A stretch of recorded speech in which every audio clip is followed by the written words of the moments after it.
لوگوں سے ہم کلام ہوگا، ایک عام آدمی سے وہ ہم کلام ہوگا، اسے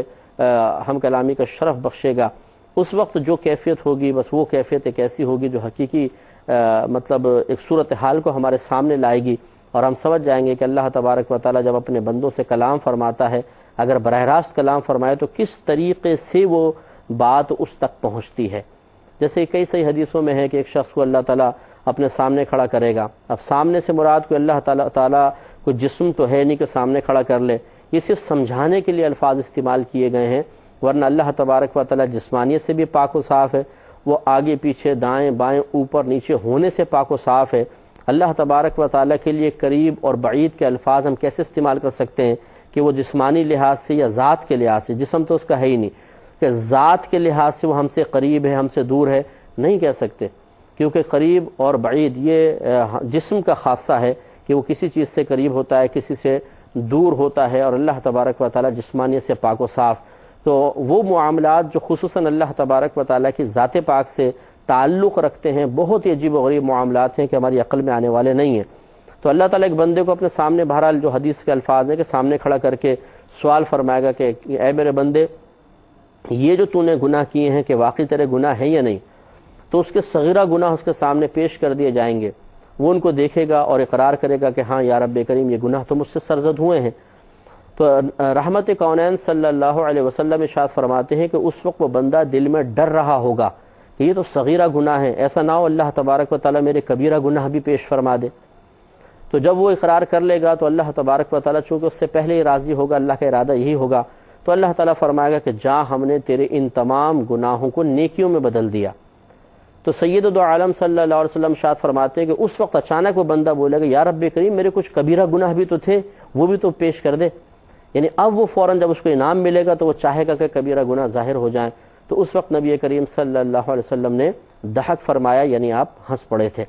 تو یہ خلاصہ کلام یہ کہ اس طرح کی بہت ساری حدیثیں ہیں کہ جو ظاہر کر رہی ہیں کہ میدان محشر میں اللہ تبارک و تعالیٰ باقاعدہ بندوں سے ہم کلام ہوگا، تو بہرحال اس کلام کی حقیقت تو وہی ہم سمجھ سکیں گے، یا حقیقت تک نہ بھی پہنچ سکے تو جو اس کی صحیح صورتحال ہے وہ ضرور ہمارے سامنے آ جائے گی۔ دوسرا جو اللہ نے فرمایا کہ وَرَفَعَ بَعْضَهُمْ دَرَجَاتٍ، اور ان میں سے بعض کو ہم نے کئی درجے بلندی عطا فرمائی۔ بالاتفاق یہ نبی کریم صلی اللہ علیہ وسلم ہیں،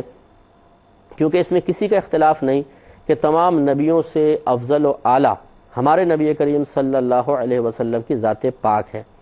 اور یہ افضل و اعلیٰ ہونا اجتماعی اعتبار سے ہے، یعنی اجتماعی اوصاف اور کمالات اور فضائل کے اعتبار سے ہے، ورنہ جزوی فضیلت کسی اور کو بھی حاصل ہو سکتی ہے۔ مثال کے طور پہ جیسے حضرت آدم علیہ السلام کا ابو البشر ہونا،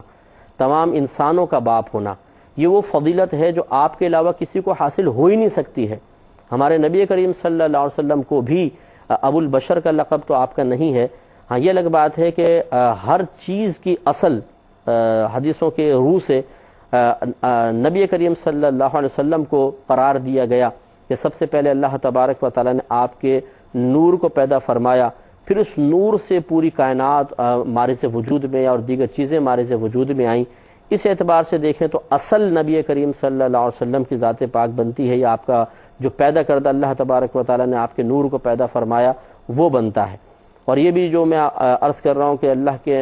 اللہ تعالیٰ نے اپنے حبیب کریم صلی اللہ علیہ وسلم کے نور کو پیدا کیا، یہ کوئی اپنے پاس سے خود ساختہ عقیدہ نہیں ہے۔ اگر یہ حدیث میں الفاظ نہ آئے ہوتے تو ہم کبھی یہ جرأت نہ کر سکتے کہ نبی کریم صلی اللہ علیہ وسلم کے لیے یہ بات کہیں کہ اللہ نے آپ کے نور کو پیدا کیا۔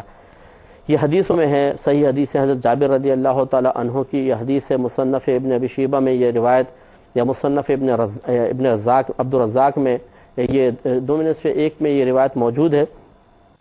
کہ اللہ تعالیٰ نے سب سے پہلے اپنے حبیب اپنے نبی کریم صلی اللہ علیہ وسلم کے نور کو پیدا فرمایا، اور پھر اس سے دیگر چیزیں پیدا فرمائیں۔ بڑی لمبی حدیث پاک ہے۔ تو بہرحال نبی کریم صلی اللہ علیہ وسلم کے نور سے سب بنے، اس لحاظ سے آپ اصل ہوئے، باقی سب آپ کی فرع ہوئے۔ لیکن جو ظاہری ایک معاملہ نظر آتا ہے وہ یہ ہے کہ اللہ تعالیٰ نے آدم علیہ السلام کو پیدا فرمایا، اور پھر آپ سے بی بی حوا رضی اللہ تعالی عنہا کو، اور پھر آپ دونوں سے یہ تمام نسلیں بڑھی ہیں، اور ان کی نسلوں میں تمام انبیاء علیہم السلام پیدا ہوئے ہیں۔ اس اعتبار سے جو ابو البشر کا لقب ہے حضرت آدم علیہ السلام کو حاصل ہے، اس میں کوئی بھی آپ کے ساتھ شریک نہیں ہو سکتا ہے۔ تو جزوی فضیلت تو کسی کو حاصل ہو سکتی ہے، جزوی معنی کسی ایک چیز ایک پہلو سے، کسی ایک خصوصیت میں، کسی ایک کمال میں کسی کو فضیلت حاصل ہو جانا، لیکن اجتماعی طور پہ اگر دیکھا جائے تو ہمارے نبی کریم صلی اللہ علیہ وسلم سے زیادہ بالکل کوئی افضل نہیں ہو سکتا، بے شک افضل نہیں ہے۔ جیسے کہ اللہ تعالیٰ نے اس فضیلت کا اظہار سفر معراج میں فرمایا کہ جب نبی کریم صلی اللہ علیہ وسلم مسجد حرام سے مسجد اقصی تشریف لے گئے تو وہاں پر تمام انبیاء علیہم السلام جمع تھے۔ اب جب امامت کا وقت آیا تو یقینی سی بات ہے کہ سب سے افضل شخص ہی امامت کا حقدار ہوتا ہے، اصول یہی ہے۔ اور یہ جو امامت کا معاملہ ہوا ہے یہ نبی کریم صلی اللہ علیہ وسلم کے زمانے اقدس میں ہوا ہے، اور سرکار کے زمانے میں سرکار صلی اللہ علیہ وسلم کی شریعت چلے گی۔ اس لیے اگر بالفرض کسی اور شریعت میں کوئی اور نظام ہوتا بھی تو وہ ختم ہو گیا۔ اب گویا کہ اب اگر نبی کریم صلی اللہ علیہ وسلم مصلی پہ تشریف فرما جلوہ افروز ہو رہے ہیں تو اس شریعت کے تقاضے کے مطابق ہیں، اور ہماری شریعت اس بات کا تقاضا کرتی ہے کہ کسی مقام پر اگر کوئی امام مقرر نہ ہو،